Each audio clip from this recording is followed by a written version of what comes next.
கிறிஸ்துவுக்குள் பிரியமானவர்களே, ஆண்டவராகிய இயேசு கிறிஸ்துவின் பெரிதான நாமத்தினாலே பெண்கள் ஐக்கிய சங்கத்தினர் உங்கள் யாவரையும் நான் அன்போடு கூட வாழ்த்துகிறேன். உங்கள் ஒவ்வொருவருக்காக நாங்கள் குடும்பமாய் ஜெபித்துக் கொள்கிறோம். கடந்த வாரத்திலிருந்து நம்முடைய திருச்சபையின் பெண்கள் ஐக்கிய சங்க கூடுகையை ஆன்லைன் வழியாக நாம் நடத்த முயற்சி எடுத்தோம். கர்த்தர் இந்த முயற்சியை வாய்க்க பண்ணினார். போதகர் அம்மா அவர்கள் அன்றைய தினத்திலே செய்தி கொடுத்தார்கள். அநேகர் நீங்கள் தொலைபேசியிலே என்னோடு பேசி, ஐயா இந்த முயற்சி நாங்கள் நெடுநாட்களாக காத்திருந்தோம், கர்த்தர் இந்த முயற்சியை வாய்க்க பண்ணியிருக்கிறார், எங்களுக்கு மிகவும் சந்தோஷமாக இருக்கிறது, மறுபடியுமாக நாங்கள் பெண்கள் ஐக்கிய சங்க கூடுகையிலே நேரடியாகவே பங்கேற்பதை போல இருக்கிறது என்று சொல்லி நீங்கள் சொன்னீர்கள். உங்கள் ஒவ்வொருவரையும் மனதார வாழ்த்துகிறேன். ஆண்டவருடைய நாமம் மகிமைப்படுவதாக. இன்றைய நாளிலும் இந்த பெண்கள் ஐக்கிய சங்க கூடுகையிலே நம்ம அன்பான திருச்சபையின் அங்கத்தினர் திருமதி பியூலா செல்வராஜ் அம்மா அவர்கள் ஆண்டவருடைய செய்தியை நம்மோடு கூட பகிர்ந்து கொள்ள ஆயத்தப்படுகிறார்கள். ஜெபத்தோடு கூட இந்த செய்தியை கேட்க நாம் ஆயத்தப்படுவோம். கர்த்தர் தாமே நம்முடைய பெண்கள் ஐக்கிய சங்க கூடுகையை நிறைவாய் ஆசீர்வதிப்பாராக. ஜெபம் செய்வோம். கிருபையுள்ள அன்பின் ஆண்டவரே, எங்களுக்கு அன்பான திருச்சபையின் பெண்கள் ஐக்கிய சங்கத்தினர், நாங்கள் ஆலயத்திலே ஒவ்வொரு ஞாயிற்றுக்கிழமையும் மாலை 5 மணி அளவிலே ஒன்று கூடுவோம். இப்போது ஒன்று கூடாத, அதற்கு வாய்ப்பில்லாத சூழ்நிலையிலே நாங்கள் வீட்டிலே இருந்தபடி இந்த ஆன்லைன் வழியாக நாங்கள் எல்லாரும் இணைய நீர் கொடுத்த நல்ல தருணத்திற்காய் நன்றி. ஆண்டவரே, உம்முடைய வார்த்தையை கேட்க ஆயத்தப்படுகிறோம். உம்முடைய அடியாரோடு கூட நீர் பேசுவீராக. தொடர்ந்து இந்த பெண்கள் ஐக்கிய சங்க நிகழ்வுகள், குறிப்பாக இந்த ஐக்கியத்தை இன்னும் அதிகமாய் வழிபடுத்தும்படியாய் தாழ்மையோடு நாங்கள் ஜெபிக்கிறோம். எல்லாவற்றையும் நீர் பொறுப்பெடுத்துக் கொள்ளும், ஆசீர்வதியும். நேசிக்கிற இயேசுவின் மூலமாய் ஜெபிக்கிறோம் பிதாவே, ஆமேன். ஜெபிப்போம். எங்கள் கண்மலையும் எங்கள் மீட்பருமாகிய கர்த்தாவே, அடியேன் வாயின் வார்த்தைகளும் இதை கேட்கிற அத்தனை பேருடைய இதயத்தின் தியானமும் உம்முடைய சமூகத்தில் பிரீதியாய் இருப்பதாக. ஆமேன். இன்றைய தியானத்துக்கு ஆதாரமாக அடியேன் எடுத்துக்கொண்ட வசனம் மார்க் எழுதின சுவிசேஷம் 4ஆம் அதிகாரம் 38ஆம் வசனத்தின் பின்பகுதி. அந்த பகுதியில் ஒரு கேள்வி வாசிக்கிறோம். போதகரே, நாங்கள் மடிந்து போகிறது உமக்கு கவலை இல்லையா? இந்த கேள்வியை இந்த நாட்களில், இந்த கால சூழ்நிலையில் பிரச்சனைகளை தீர்க்க முடியாமல் திகைத்து நிற்கிற சந்தர்ப்பங்களில் நம்ம அடிக்கடி நம்முடைய ஜெபங்களில் உபயோகிக்கிறோம் இல்லையா? ஸ்தோத்திரத்தோடு கூட நம்முடைய விண்ணப்பத்தை சமர்ப்பிக்கிறதற்கு மாறாக பொறுமையை இழந்து தாங்க முடியாமல் இப்படி ஒரு கேள்வியை நம்ம உபயோகிச்சிடறோம். சரி, இந்த கேள்வியை வேதத்தில் வாசிக்கிறோமே, இதை கேட்ட சீடர்கள் எந்த சந்தர்ப்பத்தில் இந்த கேள்வியை இயேசுவிட்ட கேட்டாங்க? அந்த கேள்விக்கு இயேசுவானவர் என்ன பதில் கொடுத்தாரு அப்படிங்கிறத இந்த நேரத்தில் நம்ம சிந்திக்கலாம். இந்த சம்பவத்தை நம்ம 3 நற்செய்தி நூல்களில் வாசிக்கிறோம். மத்தேயு 8ஆவது அதிகாரத்தில், மார்க்கு 4ஆவது அதிகாரத்தில், லூக்கா 8ஆவது அதிகாரத்தில் இதை வாசிக்கிறோம். அந்த சம்பவத்தின் சுருக்கத்தை சொல்கிறேன். இயேசுவானவர் சீடர்களை பார்த்து, அக்கறைக்கு போவோம் வாருங்கள் அப்படின்னு சொல்கிறாரு. கலிலேயா கடலில் படவில் இரவில் அவர்கள் போய்கொண்டிருக்கையில் பலத்த காற்று உண்டாகி படவு நிரம்பத்தக்கதாக, படவு அமிழத்தக்கதாக அலைகள் அதன் மேல் மோதிற்று. இயேசுவோ கப்பலின் பின்னணியத்தில் தலையணையை வைத்து நித்திரையாய் இருந்தார். சீடர்கள் அவரை பார்த்து, போதகரே, அவரை எழுப்பி, போதகரே, நாங்கள் மடிந்து போகிறது உமக்கு கவலை இல்லையா அப்படின்னு சொல்றாங்க. இயேசு எழும்பி காற்றை அதட்டி கடலை பார்த்து, இறையாது, அமைதலாயிரு அப்படின்னு சொல்றார். அப்பொழுது காற்று நின்று போய் மிகுந்த அமைதல் உண்டாயிற்று. அதுக்கப்புறம் அவர் சீடர்களை பார்த்து கேட்கிறாரு, ஏன் பயப்பட்டீர்கள்? ஏன் உங்களிடத்தில் விசுவாசம் இல்லாமல் போயிற்று? அப்படின்னு சொல்லி கேட்குறாரு. சீடர்கள், இவர் யாரோ, காற்றும் கடலும் இவருக்கு கீழ்ப்படுகிறதே என்று சொல்லி ஒருவரோடு ஒருவர் பேசிக்கொண்டார்கள். இந்த சம்பவத்தில் நம்மளை சிந்திக்க வைக்கிற 3 விஷயங்களை நம்ம இன்னைக்கு பார்க்கலாம். முதல் விஷயம், இந்த சம்பவத்தில் நேரிட்ட புயல். ஏன் இந்த புயல் நம்மளை சிந்திக்க வைக்குது அப்படின்னு சொன்னால், கீழ்ப்படிந்த சீடர்களுடைய பயணத்தில் புயல். இயேசு தாமே அவர்களை அழைத்தார். அக்கறைக்கு போவோம் வாருங்கள் என்றார். அவர்கள் உடனே கீழ்ப்படிந்தனர். நமக்கு நன்றாக தெரியும் இந்த சீடர்களில் அநேகர் மீனவர்கள் என்று. பேதுரு, அந்திரேயா, யாக்கோபு, யோவான் இவர்கள் எல்லாம் மீனவர்கள். இவர்களுக்கு நிச்சயமாக கலிலேயா கடலை பற்றி நன்கு தெரிந்திருக்கும். கலிலேயா கடலானது மலைகளின் ஊடே இருப்பதனால மிகுந்த ஆழமானது. இரவு நேரங்களில் பலத்த காற்று மலைகளின் ஊடே வீசும்போது பெரிய அலைகள் எழும்புவதற்கு சான்ஸ் உண்டு. இந்த மீனவர்களுக்கு நிச்சயமாக இந்த கடலை பற்றி தெரிந்திருக்கணும். ஆனால் இவர்கள் இயேசுவிடத்தில் இரவு என்ற காரணத்தை சொல்லியோ, பலத்த காற்று வீசும் பெரிய அலைகள் எழும்புவதற்கு சான்ஸ் உண்டு என்ற காரணத்தை சொல்லியோ, மறுப்போ அல்ல ஒரு சிறு தயக்கமோ கூட இயேசுவிடத்தில் காட்டலை. அப்படியே உடனே கீழ்ப்படிந்தனர். இப்படி கீழ்ப்படிந்த சீடர்களுடைய பயணத்தில் புயல் நேரிட்டது அப்படின்னு சொல்லி பார்க்கும்போது இது நம்ம சிந்திக்க வைக்கிறது. இதற்கு அடியில் இருக்கிற உண்மை, அண்டர்லைங் ட்ரூத் என்னவென்றால், கிறிஸ்தவனாய் இருப்பதனால பிரச்சனைகள் வராது, பிரச்சனைகள் கூடாது, வராது என்று சொல்வதற்கு இயலாது. ஆண்டவருடைய சத்தம் கேட்டு அவர் சித்தம் செய்தாலும் பாடுகள் வரலாம். இந்த உண்மை எல்லா பரிசுத்தவான்களாலும் இரத்த சாட்சிகளாலும் ஆம் என்றே ஆமோதிக்கப்படும். பாடுகளினூடே நம்மை வழிநடத்தி பரலோகம் சேர்ப்பார் என்றுதான் வேதம் சொல்லுகிறதே தவிர, பாடுகளே இல்லாதபடிக்கு நம்மளை பாதுகாத்துக் கொள்வார்னு சொல்லி வேதம் சொல்லவே இல்லை. 1ஆம் நூற்றாண்டில் வாழ்ந்த நீரோ மன்னனால் கொல்லப்பட்ட பேதுரு, பவுல் போன்ற அப்போஸ்தலர்கள் துவங்கி நம்ம காலத்தில் ஒரிசாவில் தீக்கிரையாக்கப்பட்ட கிரஹாம் ஸ்டெயின்ஸ், பிலிப் டிமோத்தி இவர்கள் வரைக்கும் உள்ள அத்தனை இரத்த சாட்சிகளும் இந்த உண்மைக்கு ஆம் என்றே சொல்வர்.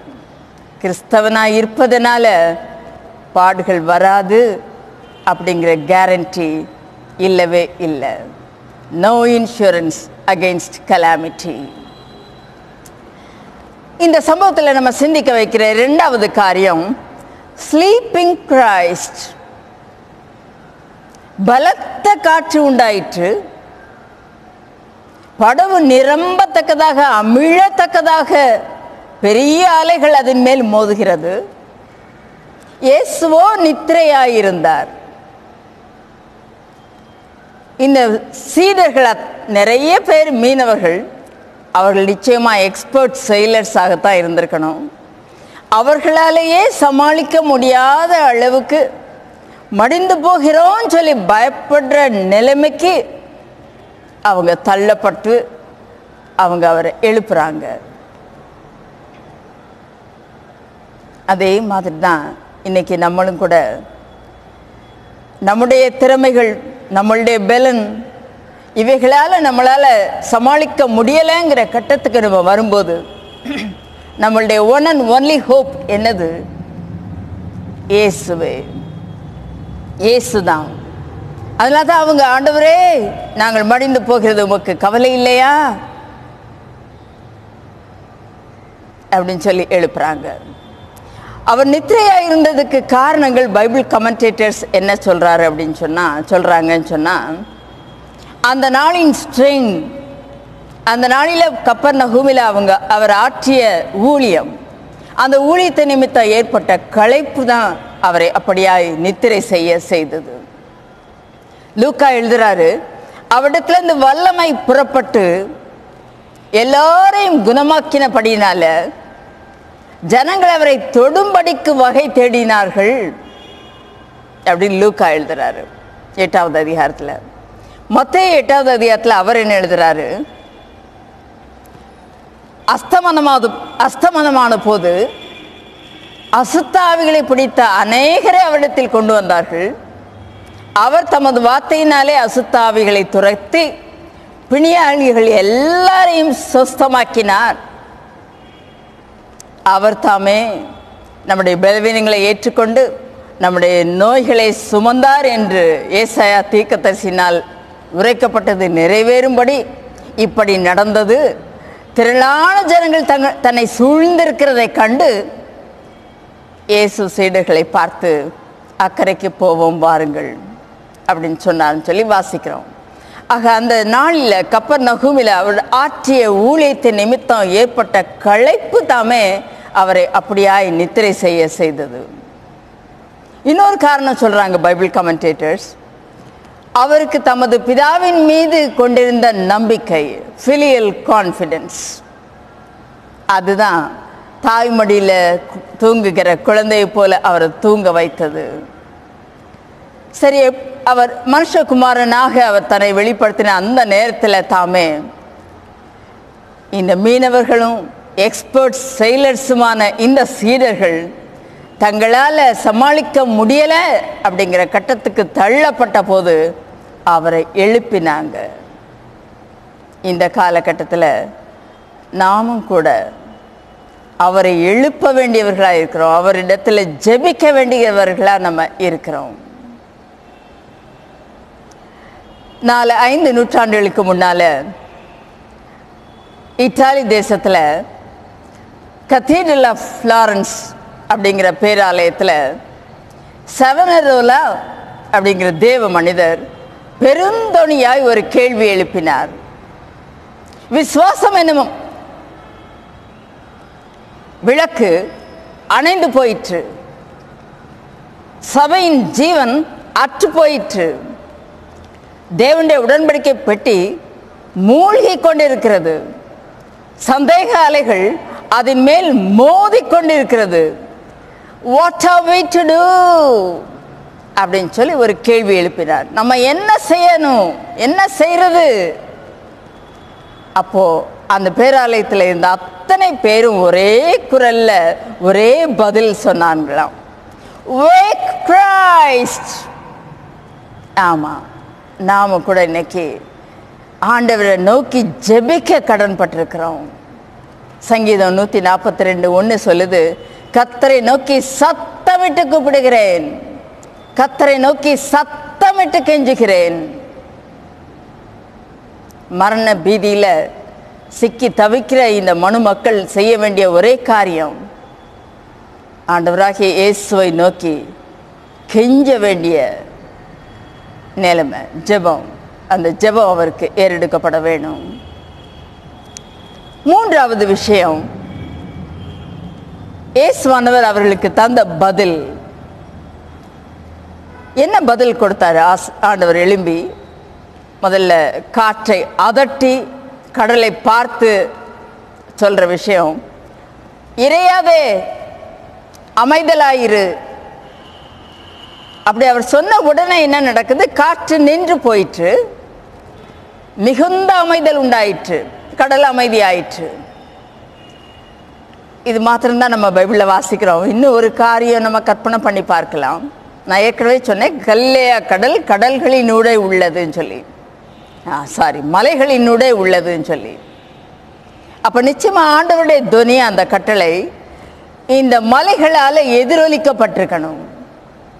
அந்த எதிரொலி சத்தம் நேர மனித இருதயத்திற்கு புறப்பட்டு வந்திருக்கணும். பயந்து அவிசுவாசத்தினால நடுங்கி கொண்டிருக்கிற சீடர்களுடைய இருதயத்திற்கு வந்திருக்கணும். இன்றைக்கு நமக்கும் கூட ஆண்டவர் கொடுக்கிற பதில் என்ன? பீஸ், பீ ஸ்டில். அடுத்து அவர் சீடர்களை பார்த்து என்ன சொல்றாரு? ஏன் பயப்பட்டீர்கள்? ஏன் உங்களிடத்தில் விசுவாசம் இல்லாமற் போயிற்று? இந்த கேள்விக்கு என்ன அர்த்தம்? நான் உங்க கூட இருக்கும்போது பயமேன்? நான் தான் உங்க கூட இருக்கிறேன்ல, அது போதாதா? அதான் அதனுடைய அர்த்தம். வேதத்தின் வெளிச்சத்தில் பாடுகளுக்கு எப்படி தீர்வு காண்றதுன்னு சொல்லி நம்ம ஆராய்ந்து பார்க்கும்போது நமக்கு கிடைக்கிற பதில், கர்த்தர் நம்மோடு இருக்கிறார். பாடுகளை வரவிடாதபடி தடுப்பேன்னு சொல்லி ஆண்டவர் சொல்லலை. பாடுகளினூட உன்னோடு இருக்கிறேன். இந்த வாக்குத்தத்தம் தான் நமக்கு பெலனும் ஆறுதலுமாக இருக்கிறது. அதனால்தான் சங்கீதக்காரன் 23வது அதிகாரம் 4வது வசனத்தில் சொல்றாரு, நான் மரண இருளின் பள்ளத்தாக்கிலே நடந்தாலும் பொல்லாப்புக்கு பயப்படேன், தேவரீர் என்னோடு கூட இருக்கிறீர். தானியேலின் புஸ்தகத்தில் நேபுகாத்நேச்சார் ராஜா அக்கினி சூளையை பார்த்து பேசுறாரு. 3 பேரை அல்லவா கட்டுண்டவர்களாய் போடுவித்தோம் அக்கினி சூளையில், 4 பேர் விடுதலையாய் உலாவுகிறதை காண்கிறேனே, அந்த 4ஆம் நபருடைய சாயல் தேவபுத்திரன் சாயலாய் இருக்கிறதேன்னு சொல்லி. ஆமா, அக்கினி சூளையின் நடுவே, புயலின் நடுவே, மரண இருளின் பள்ளத்தாக்கின் நடுவே, இன்றைய நாட்களில் நம்ம அதிகமாக நம்மளை தாக்கி கொண்டிருக்கிற மரண பீதியின் நடுவிலே ஆண்டவர் நமக்கு தரும் வார்த்தை, நான் உன்னோடு கூட இருக்கிறேன். இந்த ஆறுதல் வார்த்தை தாமே நமக்கு பெலனாயும் ஆறுதலாயும் ஜீவனாயும் இருக்கிறதுனால ஆண்டவருக்கு நன்றி சொல்லுவோம். சமாதானத்தின் தேவன் தாமே எப்பொழுதும் எல்லா விதத்திலும் நமக்கு சமாதானத்தை தந்தருள்வாராக. ஆமேன். ஜெபிப்போமா. அன்பின் பரலோக தகப்பனே, நீர் எங்களுக்கு தந்திருக்கிற வாக்குத்தத்தத்துக்காக, உம்முடைய தெய்வ பிரசன்னத்தை நீர் எங்களுக்கு வாக்கு பண்ணி இருக்கிறதற்காக நன்றியோடு உம்மை ஸ்தோத்திரிக்கிறோம் தகப்பனே. பாடுகளின் ஊடே நாங்கள் கடந்து செல்லும் போது உம்முடைய தெய்வ பிரசன்னம் தாமே எங்களை பலப்படுத்துவதாக, எங்களை வழி நடத்துவதாக, எல்லா புத்திக்கும் மேலான தெய்வ சமாதானத்தினாலே எங்கள் இருதயங்களை நிரப்பி எங்களை ஆசீர்வதிக்கும்படி ஜெபிக்கிறோம் ஆண்டவரே. மீட்பர் இயேசுவின் மூலம் எங்களுடைய ஜெபத்தை ஏறெடுக்கிறோம் பரமபிதாவே. ஆமேன். தேவனுடைய இரக்கமுள்ள பராமரிப்புக்கும் கிருபைக்கும் நம் அனைவரையும் ஆண்டவருக்கு நேராக ஒப்புக் கொடுப்போம்.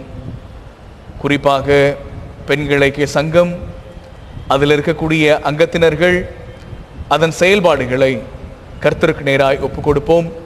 ஆண்டவராகிய இயேசு கிறிஸ்துவின் கிருபையும் பிதாவாகிய தேவனுடைய அன்பும் ஆவியானவரின் நல்வுறவு நம்மோடு இன்றும் என்றும் சதா காலமும் நிலைத்திருப்பதாக. ஆமேன். கர்த்தர் உங்களை ஆசீர்வதிப்பாராக. ஆமேன்.